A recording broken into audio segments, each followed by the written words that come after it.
Καλημέρα Εύα, καλημέρα Σπύρο. Νικήτα, καλημέρα. Εμείς γνωριζόμαστε, δεν χρειάζεται να συστηθούμε.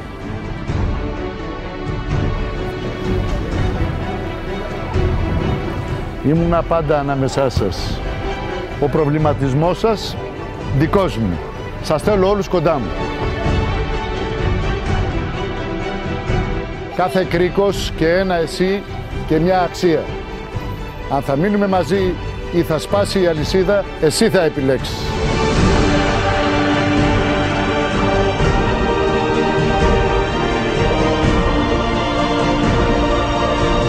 Εμείς είμαστε η ανανέωση, με άτομα που έχουν να δώσουν.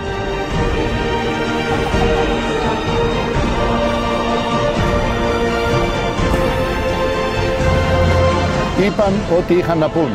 Εμένα με ενδιαφέρει τι θα πεις εσύ που με ξέρεις.